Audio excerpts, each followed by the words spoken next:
प्रिय साईं भक्त बंधुओं, आप सबके दिलों में बसे साईं भगवान को मेरा सादर नमन। प्रिय बंधुओं, आज हम आरंभ कर रहे हैं श्री साई सच्चरित्र की उस दिव्य यात्रा को, जिसमें छिपा है श्रद्धा, सबुरी और गुरु कृपा का अमूल्य संदेश। आज का प्रसंग है साईं चरित्र का दूसरा अध्याय।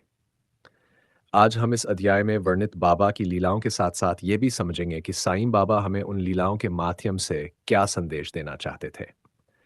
क्योंकि साईं बाबा की हर लीला में कोई न कोई गूढ़ संदेश छिपा होता था। श्री साई सच्चरित्र केवल एक ग्रंथ नहीं है, बल्कि यह भक्तों के लिए जीवन का मार्गदर्शन है। इस ग्रंथ का पाठ करने और सुनने मात्र से ही मन में श्रद्धा और सबुरी दृढ़ होती है और जीवन की कठिनाइयों में साईं की कृपा सहज ही प्राप्त हो जाती है। साईं चरित्र का नित्य पाठ करने से संकट दूर होते हैं, मन को शांति मिलती है और आत्मिक उन्नति होती है। यही कारण है कि साईं भक्तों के लिए सच्चरित्र एक आध्यात्मिक खजाना है, जो भक्त को भक्ति, विश्वास और जीवन के सत्य की ओर ले जाता है। जब भक्त इस मार्ग पर चलता है, तो साईं बाबा स्वयं उसका मार्गदर्शन करते हैं और वह भक्त साईं का प्रिय बन जाता है। प्रिय बंधुओं, साईं सच्चरित्र के दूसरे अध्याय में इस चरित्र के लेखक श्री हेमाडपंत जी अपने मन के असमंजस का वर्णन करते हैं। वे कहते हैं कि काका साहेब दीक्षित और नाना साहेब चांदोरकर उनके घनिष्ठ मित्र थे। दोनों ने ही उन्हें शिरडी जाकर साईं बाबा के दर्शन करने का आग्रह किया था। लेकिन तभी एक घटना घटी। उनके एक परिचित का लड़का बीमार पड़ा। उन्होंने उसके लिए भौतिक और आध्यात्मिक दोनों तरह के उपाय किए, परंतु कोई लाभ न हुआ। उस परिचित ने अपने गुरु की तस्वीर तक लड़के के सिरहाने रख दी, लेकिन फिर भी वह बच्चा बच न सका। ये देखकर हेमाडपंत जी के मन में अश्रद्धा उत्पन्न हो गई।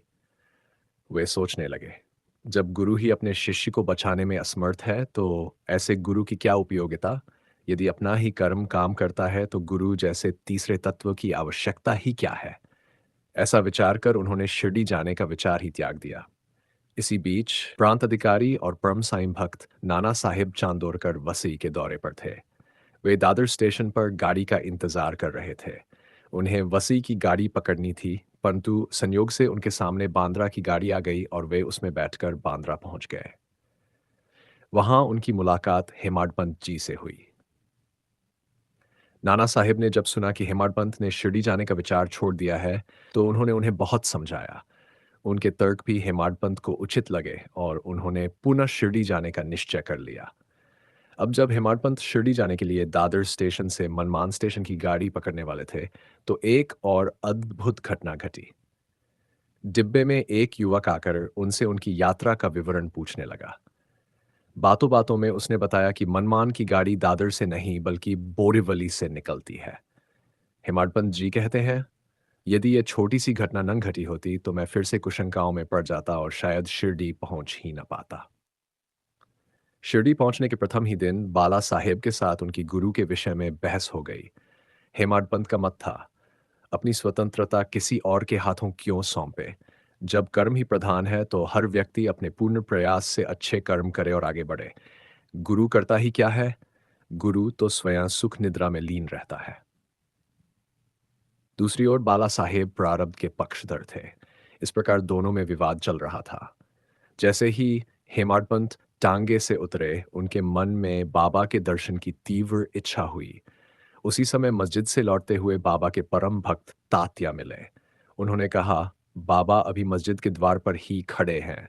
आप अभी प्रारंभिक दर्शन कर लीजिए, बाद में पूर्ण दर्शन कर लेना। हेमाडपंत जी कहते हैं, बाबा के दर्शन करते ही मन प्रफुल्लित हो गया। भूख प्यास मिट गई। चरण वंदना करते ही ऐसा लगा कि साईं बाबा ही मेरे सब कुछ है। सभी आसक्तियों का नाश करने वाले और वैराग्य प्रदान करने वाले साईं के उन चरणों का स्मरण सदा मेरे हृदय में अंकित है।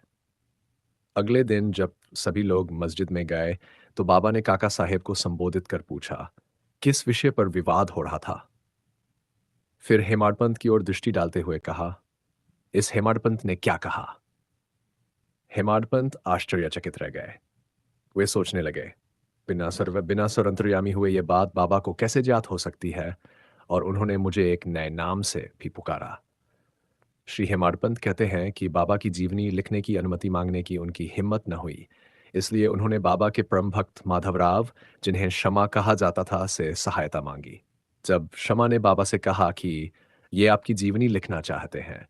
कृपा करके आप ये न कहें कि मैं तो फ़कीर हूँ, मेरी जीवनी लिखकर क्या करोगे? आपकी अनुमति और आशीर्वाद के बिना यह असंभव होगा। क्षमा की ये विनती सुनकर बाबा की करुणा उमड़ आई। उन्होंने उदी दी, अपने हाथ उनके सिर पर फेरा और कहा, इसे लिखने दो, परंतु इसे अपना अहंकार त्यागना होगा और पूर्ण रूप से मेरी शरण आना होगा। जब इसका अहंकार पूरी तरह नष्ट हो जाएगा, तब मैं स्वयं इसके अंतःकरण में प्रकट होकर अपनी ही जीवनी इसके द्वारा लिखवाऊंगा। मेरे चरित्र और उपदेशों के श्रवण मनन से भक्तों में श्रद्धा जागृत होगी और उन्हें आत्मानुभूति तथा परमानंद की प्राप्ति होगी। बाद में हेमाडपंत लिखते हैं कि बाबा ने उन्हें नया नाम हेमाडपंत क्यों दिया। दरअसल हेमाडपंत नाम हेमाद्रिपंत का अपभ्रंश है।